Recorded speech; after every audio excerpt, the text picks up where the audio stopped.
DBC নিউজের নিয়মিত আয়োজন সংবাদ সম্প্রসারণে সবাইকে স্বাগত জানাচ্ছি আমি হিমাদ্রি রাহা। দিনের বাছাই করা সংবাদ এবং এর পর্যালোচনা নিয়ে সংবাদ সম্প্রসারণে আজ অতিথি হিসেবে অনলাইনে যুক্ত আছেন গ্লোবাল টেলিভিশনের প্রধান বার্তা সম্পাদক ফেরদৌস মামুন এবং দৈনিক সমকালে সহকারী সম্পাদক সাইফুর রহমান তপন। আপনাদের দুজনকে স্বাগত সংবাদ সম্প্রসারণে।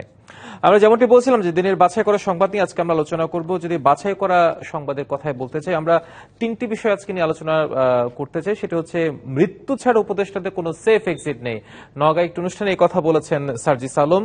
এদিকে ফেব্রুয়ারিতে জাতীয় নির্বাচন নিয়ে শঙ্কা নেই জামায়াতের, তবে দলটির নেতারা বলছেন জুলাই সনদ বাস্তবায়ন না করলে প্রশ্নবিদ্ধ হবে ভোট।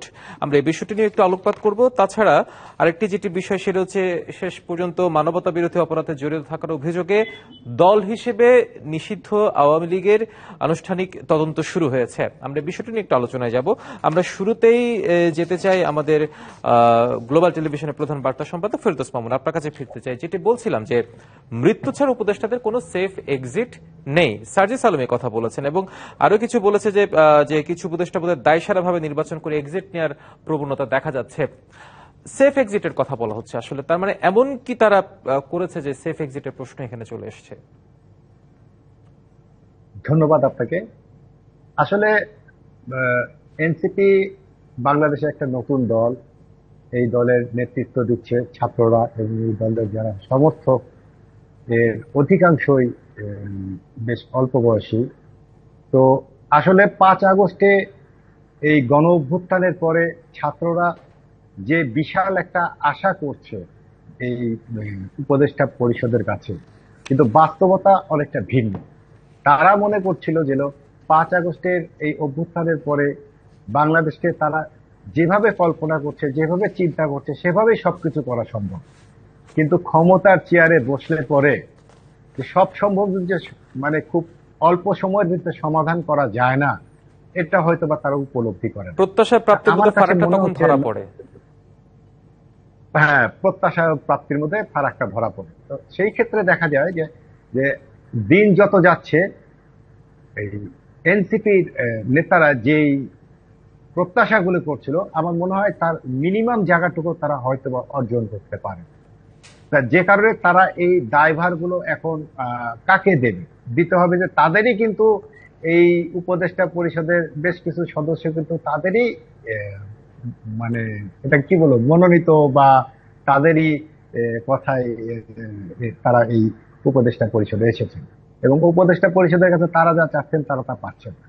কিন্তু আমার মনে হয় এই কথাটা আমরা যেভাবে চিন্তা করছি বা শুনছি, মৃত্যু ছাড়া সেফ এক্সিটের কোনো পথ নেই, আসলে আমার মনে হয় না যে সার্জিস আলম এটাকে খুব বেশি নেগেটিভ অর্থে ব্যবহার করছে। কারণ আপনি দেখেন উনি কেন বলছে এই কথাটা। উনি বলছে যে এই উপদেষ্টা পরিষদের যারা আছেন আর কি, তারা যা করতে পারেন তো তারা তা করছেন না।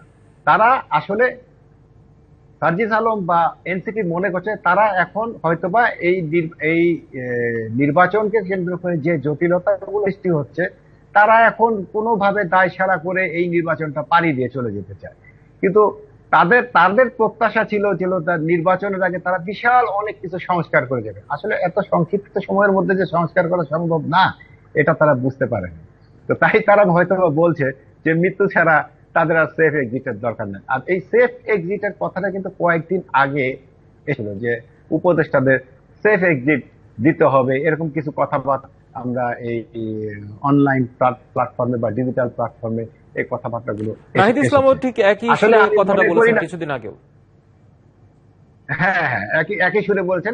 এটা আমি যেটা দেখেছি যে এটা অনলাইন প্ল্যাটফর্মে এই ধরনের কিছু কথা ছড়াচ্ছে যে তাদের পাসপোর্ট জব্দ করতে হবে, তারা জানি দেশের থেকে বেরোতে না পারে। ইয়েস, উপদেষ্টা পরিষদের মধ্যে কিছু ঝামেলা আছে আমার পর্যবেক্ষণ বলে, কিন্তু তার মানে এই না যে তাদেরকে আটকায় রাখতে হবে, তাদের একটা বিচার করতে হবে। আমরা এই পর্যায়ে যাওয়ার কথা না।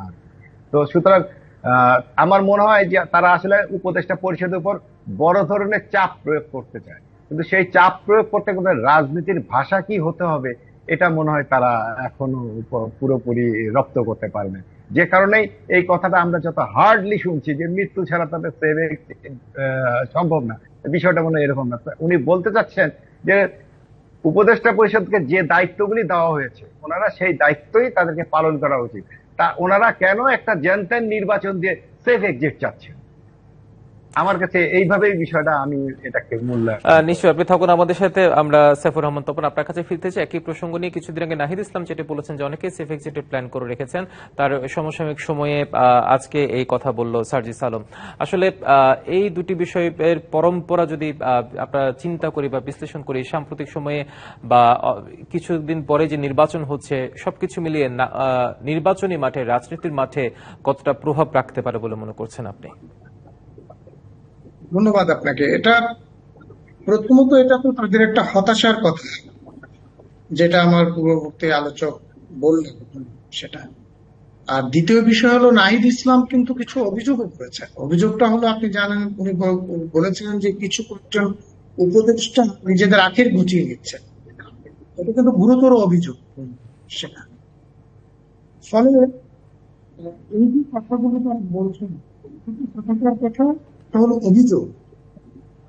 তো আমি যেটা মনে করি সেটা হলো যে এগুলো যদি মিন করেন, সত্যি যদি উপদেষ্টাদের মধ্যে কেউ নিজেদের আখের গুছাতে ব্যস্ত, নিজেদের মতো করে এক্সিট নিতে ব্যস্ত, তাহলে এগুলো তাদের সিরিয়াসলি বলা উচিত। এগুলো জনগণের নিয়ে নিয়ে যাওয়া উচিত সেটা। এবং এর জন্য যা যা পদক্ষেপ নেওয়া দরকার তা তারা নিতে পারে সেটা। কিন্তু এগুলো অনেক ক্ষেত্রেই দেখা যাচ্ছে যে এক ধরনের বাগাড়ম্বর হয়েছে। বাগাড়ম্বর কেন বললাম? কারণ মূলত ইলেকশনকে কেন্দ্র করেই তো এই সমস্ত কথা বলছে। ইলেকশনে আমি জানি যে এখানে যে তিনটা পার্টিকে মেজর ধরা হচ্ছে, অন্তত সরকারের পক্ষ থেকে যেটা মেজর ধরা হচ্ছে, বিএনপি, জামাত এবং এনসিপি, তিনটাকেই তারা সেভাবে গুরুত্ব দিয়ে বিবেচনা করছে। এই তিন পার্টির মধ্যে কিন্তু মানে মিলের চেয়ে বেমিলটা বেশি, অমিলটা বেশি ইলেকশনকে কেন্দ্র করে। এনসিপি যেটা চায় সেটা হচ্ছে না, সেটা আমরা দেখতে পাচ্ছি সেটা, এবং কোনোভাবেই সেটা হচ্ছে না। মাঠের বাস্তবতাও কিন্তু তাদেরকে সমর্থন করছে। সংস্কার চেয়েছিল, জুলাই সনদের বাস্তবায়ন চেয়েছিল। তারাই তো ধরুন যে প্রথমত জুলাই ঘোষণাপত্র যেটা মনে বইপির করলো গত বছরের ডিসেম্বরে, সেটা এটা তো কিছুই হলো না। সর্বশেষ 5ই আগস্টে যে জুলাই ঘোষণা দিল, এটা একটা সিম্পল ডকুমেন্ট, সেটা কিছুই না সেটা। এটা একটা চরম হতাশাজনক বিষয় তাদের জন্য। আবার এখন জুলাই সনদের বিষয়ে তাদের যে প্রস্তাব, এই প্রস্তাব কিন্তু খালে পানি পাচ্ছে না, আমরা যেটা দেখতে পাচ্ছি।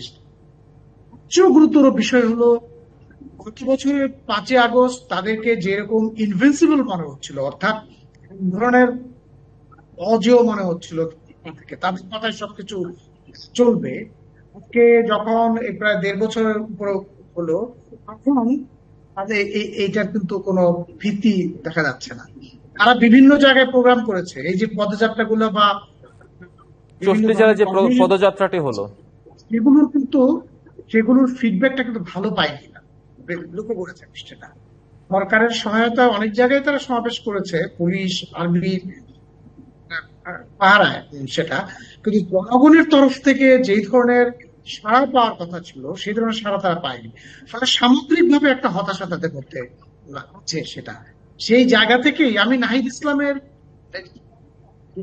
কথা বলছেন, আমি এটা শুনলাম সেটা, এবং পুরোটাই হলো হতাশার কথা সেটা। আমরা যদি এরকম জানতাম, আমরা এই করতাম, আমরা অন্যদেরকে উপদেষ্টা হিসেবে আমরা নিতাম না, আমরা সম্মিলিত ভাবে ছাত্র নেতারা সম্মিলিত ভাবে উপদেষ্টা পরিষদের নীতি ইত্যাদি বলছে। এই যত দিন যাবে তত আমরা এই ধরনের কথা আমরা শুনতে পাবো সেটা, এই ধরনের কথা আমরা শুনতে পাবো। সময় আসবে, এখন তো ধরুন মিডিয়াতে, সংবাদ মাধ্যমে এটা অনেক গুরুত্ব পায়, এটা আলোচ্য সূচি হিসেবে সে কিছুদিনের মধ্যে সেটা হয়তো আলোচ্য সূচি হিসেবেও আসবে না, এটা আমার ধারণা সেটা। কারণ যেভাবে তাদের পায়ের নিচের মাটি সরে যাচ্ছে এবং যেভাবে সমাজে আসছে সেটা তখন দেখা যাবে কি যে হতাশা বাড়বে, অন্যদিকে সেই ধরনের রেসপন্সটা কিন্তু তারা পাবে না বিশ্বাস।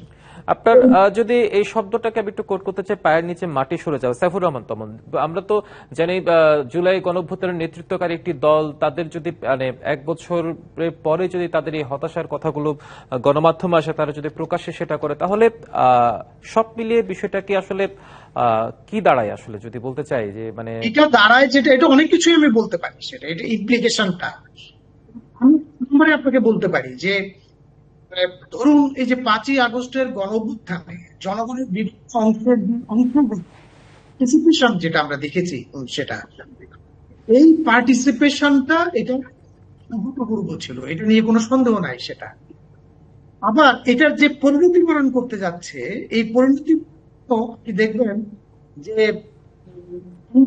গণ অভ্যুত্থান, বাংলাদেশকে বলা হয় গণ অভ্যুত্থানের ভূমি, গণ অভ্যুত্থানের ভূখণ্ড। এখানে গণ অভ্যুত্থান হয়েছে, 69-এ হয়েছে, মুক্তিযুদ্ধ হয়েছে, গণ অভ্যুত্থান হয়েছে, আবার হলো এই আন্দোলনের কারণে সরকার ঘটছে এখানে। ফলে আমার কাছে যেটা মনে হয় এটার পরিণতিটা কি হবে, সার্বিকভাবে জনগণের মধ্যে সম্পর্কিত এক ধরনের একটা বিতৃষ্ণা তৈরি হবে।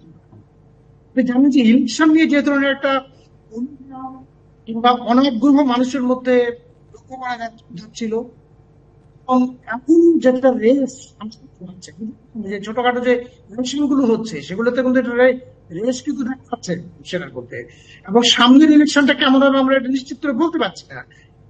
গরম যে পরিণতি, গণঅভ্যুত্থানের পরিণতিতেও কিন্তু এই ধরনের মানে হতে পারে সেটা, কারণ এখানে যে কোনো জিনিসকে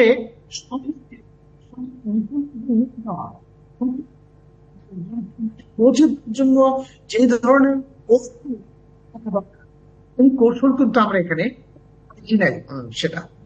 ফলে এখানে সামগ্রিক পরিস্থিতি তৈরি হচ্ছে।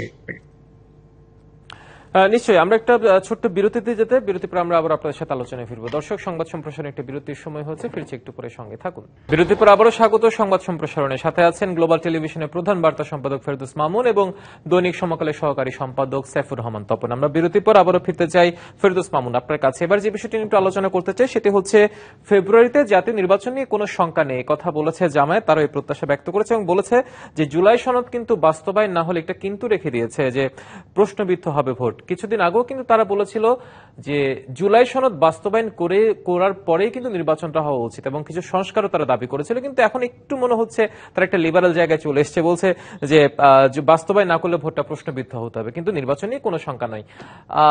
এই বিষয়টি আসলে আসন্ন নির্বাচনী মাঠে কতটা প্রভাব ফেলতে পারে তাদের এই বক্তব্য? ধন্যবাদ আপনাকে। যে আসলে ফেব্রুয়ারির এই নির্বাচন, আপনি যদি আরো আগের চিন্তা করেন, এই দাবিটা কাদের ছিল? দাবিটা ছিল জামাত। কারণ জামাত দাবি করেছিল, প্রথম যখন বলা হলো যে নির্বাচন হবে আগামী বছরের জুনের দিকে, তখন বিএনপি দাবি করলো যে না, এই বছরের ডিসেম্বরের মধ্যেই নির্বাচন করতে হবে। জামাত একটু লিবারেল জায়গায় গেল, তারা বললেন নির্বাচনটা রমজানের আগে করলে ভালো। এরকম আপনাদেরকে এই কথাগুলো মনে আছে? তার মানে জামাত যে সময়টায় নির্বাচন চেয়েছে, আমি মোটামুটি নিশ্চিত যে নির্বাচনটা সেই সময়ই হচ্ছে। কিন্তু জামাতের সমস্যাটা কোন জায়গাটা, যে জামাত যে সময় নির্বাচন চাওয়ার পরও তারা দেখা যাচ্ছে যে এখন তারা ভিন্ন ইস্যুতে ভিন্নভাবে কথা বলছে। এই ক্ষেত্রে আমার মনে হয়েছে যে 5 আগস্টের গণ অভ্যুত্থানের আগে জামাতের মানে এই ফ্যাসিস্ট সরকারের সময় এদেশে জামাতের অবস্থান খুঁজে পাওয়া যাচ্ছিল না, তাদের উপর এত দমন নিপীড়ন চালানো হয়েছে। 5 আগস্টের পরে দেখা গেল যে জামাত এই বিগত 16-17 বছর ধরে তারা গোপনে কাজ করে একটা ভালো স্পিরিট তৈরি করেছে, এবং জামাত এই 5 আগস্টের পরে তারা যেভাবে উঠে আসলো, এবং আমার কাছে মনে হচ্ছে বেশ কিছু মানুষের সহানুভূতিও জামাত পেয়েছে এই সময়। কারণ বিগত 16-17 বছর 18 বছরে তাদের উপর যে ধরনের নিপীড়ন নির্যাতন হয়েছে, তাদের শীর্ষ নেতাদেরকে ফাঁসিতে ঝুলানো হয়েছে, বিভিন্ন কারণে তাদের কিছু হয়তোবা ভোটের পার্সেন্টেজ বেড়েছে। বাড়ার পরে জামাত যখন দেখলো যে তারা চাচ্ছিল যে এই নির্বাচনটা, প্রকৃত অর্থে আমার কাছে মনে হয় তারা চাচ্ছিল এই নির্বাচনটা আরেকটু দীর্ঘায়িত হবে। নির্বাচন যত দীর্ঘায়িত হবে তত দুইটা দল সুবিধা তাদের জন্য মনে করছিল, প্রথম জামাত, দ্বিতীয় এনসিপি। এখন জামাত যখন দেখে ফেলছে যে না, প্রধান উপদেষ্টা একটা পর্যায়ে এসে ঘোষণা দিয়ে দিলেন যে ফেব্রুয়ারিতে প্রথমার্ধে নির্বাচন হবে, অর্থাৎ রমজানের আগে নির্বাচন হবে, তার মানে রাজনীতির কৌশলে জামাত কিন্তু একটা জায়গায় আটকে গেল যে তারা যেভাবে তাদেরকে মানে সম্প্রসারিত করার চিন্তা ভাবনা, তাদের যে ব্যাপকভাবে কাজ করার চিন্তা ভাবনা ছিল, সেখানে সেই জায়গা থেকে তারা একটু বাধাগ্রস্ত হবে। তারা মনে করছে যে তাদের আরো বেশি সময় পেলে তারা আরো বেশি বিপুল ভোট পাবে বা আরো বেশি আসনে জিতবে, সময় যত কম পাবে তত বেশি ইয়ে করবে। তো এইটা হচ্ছে আসলে একটা নির্বাচনের মাঠে রাজনৈতিক কৌশল, জয় পরাজয়ের। দ্বিতীয় হচ্ছে যে হলো এইটা জামাত যে মনে করছে যে আমরা যদি আরো সময় পাইতাম তাহলে আমরা আরো কিছু ভোট বাড়াতে পারতাম। সেই ক্ষেত্রে এখন কৌশল হিসেবে তাদেরকে একটা চাপ, সরকারের উপর একটা চাপ প্রয়োগের জায়গায় যেতে হবে। আমার কাছে যেটা বলছে সেটা কি, যে তারা এনসিপির মতো তারাও দাবি করলো যে নির্বাচনের আগে প্রথমে কিন্তু তাদের দাবি অনেকগুলো ছিল, নির্বাচনের আগে সংস্কার সব শেষ করতে হবে, বিচার করতে হবে, এরকম নানান দাবি তারা করে বসলো। এখন তাদের সর্বশেষ দাবি কি হলো যে না, আমরা নির্বাচনের আগে একটা এই জুলাই সনদ বাস্তবায়ন চাই। তো আইনি এগুলো ভিত্তিটা আসলে তারা চায়, এটার রাজনৈতিক একটা কৌশল। আইনি ভিত্তি তারা সেটা হ্যাঁ, দাবি করছে। আইনি ভিত্তিটা তার রাজনৈতিক কৌশল। নিশ্চয়ই আমরা আবার যদি আপনাকে ধন্যবাদ সাইফুর রহমান তপন। আমরা সাইফুর রহমান তপনের কাছে ফিরতে চাই। আর একটি বিষয় সাইফুর রহমান তপন এখানে আমরা একটা যুক্ত করতে চাই, সেটি হচ্ছে যে তারা এটার একটা আইনি ভিত্তি তারা সেটা দাবি করছে, বিএনপি ফেব্রুয়ারিতে নির্বাচনের কথা বলছে, কিন্তু একটা বিষয় আমরা প্রায় কথা প্রসঙ্গে চলে আসে, এই কথা আসলে নির্বাচন নিয়ে একটা ধোঁয়াশা কিন্তু এখনো সাধারণের মনে রয়ে গেছে। যদিও জাতিসংঘের মতো একটা বিশাল প্ল্যাটফর্মে উপদেষ্টা বলে এসছেন, প্রধান উপদেষ্টা বলেছেন যে নির্বাচন ফেব্রুয়ারিতে হচ্ছে, এ নিয়ে আর কোনো আসলে রাজনৈতিক দলগুলোর মধ্যে কোনো বাদানুবাদ নেই এবং তাদের মধ্যে কোনো শঙ্কা নেই, কিন্তু সাধারণ মানুষের শঙ্কার জায়গাটা কি কেটে গেছে বলে মনে করছেন আপনি? না, সাধারণ মানুষের মধ্যে শঙ্কা কাটেনি, বরং সংখ্যাটা বরং নানা কারণে তৈরি হচ্ছে। আজকে জামাতের যে কর্ম পরিষদের যে বৈঠক হয়েছে, সেই বৈঠকে তারা বলেছে যে ওই যে ভোটার নিয়ে ঐকমত্য হয়েছে, যদিও হবে কিভাবে হবে সেটা নিয়ে কোনো হয়নি। বিএনপি রাজি হয়েছে গণভোট করতে, কিন্তু বিএনপি বলেছে সংসদ নির্বাচনের সাথে গণভোট করতে।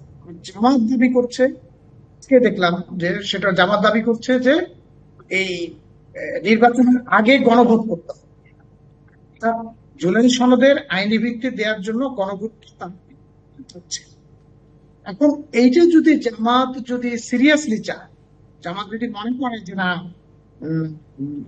বাস্তবায়ন করে তারা বাস্তবায়ন করাবি, তাহলে কিন্তু অনেকগুলো প্রশ্ন উঠবে, আইনি প্রশ্ন তো উঠবে।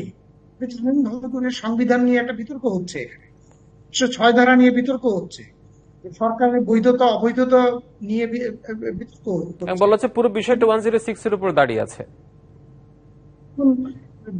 আবার জামাতের লোকজনই বলছে যে এই 106 যে বিষয়টা, এইটার মধ্যে কোনো সুযোগ নেই।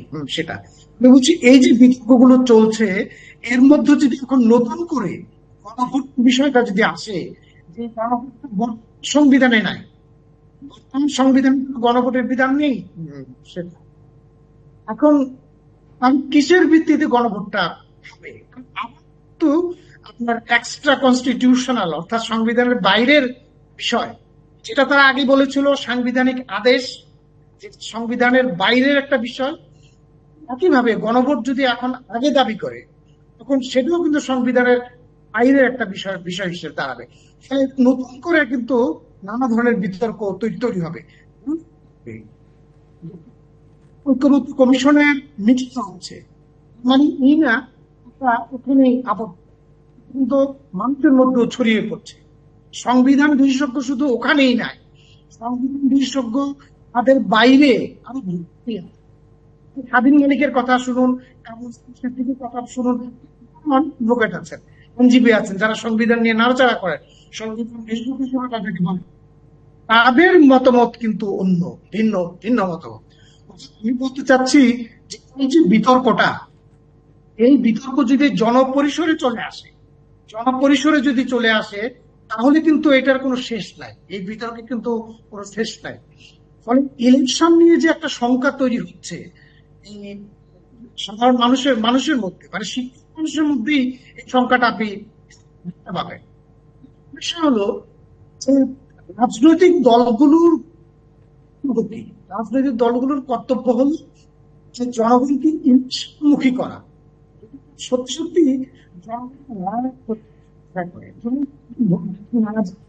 জনগণ যদি ভোট দিতে উৎসাহ না পায়, তাহলে তো সেখানে সংকটটা কাজেই নিশ্চয়ই, মানে তাদের রাজনীতিটাতে জনগণকে নিয়ে দিন শেষে রাজনৈতিক দলগুলোর সংখ্যা কাটুক বা না কাটুক, কিন্তু রাজনীতি যাদেরকে নিয়ে করে সেই জনগণের সংখ্যায় যদি আসলে না কাটে, তাহলে এত সংস্কার, এত নির্বাচনী ইস্তেহার বা এত নির্বাচনের তফসিল সামনে দেওয়া হবে, সবকিছু মিলিয়ে তাহলে পুরো বিষয়টা আসলে প্রশ্নবিদ্ধ থেকে যাবে। সবশেষ ফেরদৌস মামুন, আপনার কাছ থেকে আপনার পর্যবেক্ষণটা জানতে চাই স্বল্প সময়ে 2 মিনিটে। আমি আরেকবার একটু প্রশ্নটা জানতে চাই। যেটা বলছি যে রাজনৈতিক দলদের সংখ্যাটা কেটেছে, কিন্তু রাজনীতি যারা করছেন তারা তো জনগণকে নিয়ে করছেন, সেই জনগণের সংখ্যাটাই যদি না কাটে, তাহলে এই জায়গায় তো একটা বৈপরীত্য থেকে যায়। একদম সংক্ষেপে যদি। হ্যাঁ, অবশ্যই আমার কাছে মনে হয় যে রাজনৈতিক দলগুলোর উচিত এই ব্যাপারে আরো বেশি, মানে এটাকে কি বলবো, যে তাদের আরো বেশি নমনীয় এবং মানুষের কাছে সেই মেসেজটা পৌঁছায় দেওয়া যে যে না, ইনশাল্লাহ আমাদের এই আগামী নির্বাচন নিয়ে আমাদের এখানে কোনো শঙ্কা নাই। কারণ আপনি জানেন যে আসলে এই সংখ্যাটা ছড়ানোর মূল কারণটাই কিন্তু যে এই যে 5 আগস্টের পরে দেশের আইন শৃঙ্খলা বাহিনীর উপর থেকে যে মানুষের যে আস্থাটা উঠে গিয়েছে, সেই আস্থার সংকটটাই এই মাঠেও সেই জনমনে প্রভাবটা ফেলেছে। নিশ্চয়ই দারুণ ভাবে বলেছেন ফেরদৌস মামুন এবং সাইফুর রহমান তপন, দুজনকে অসংখ্য ধন্যবাদ আমাদের সংবাদ সম্প্রসারণে এসে আজকে আমাদের দিনের বাছাই করা সংবাদ দিয়ে আপনাদের পর্যবেক্ষণ দর্শকদের কাছে তুলে ধরার জন্য। দর্শক, এই ছিল সংবাদ সম্প্রসারণে, ডিবিসির সঙ্গে থাকুন।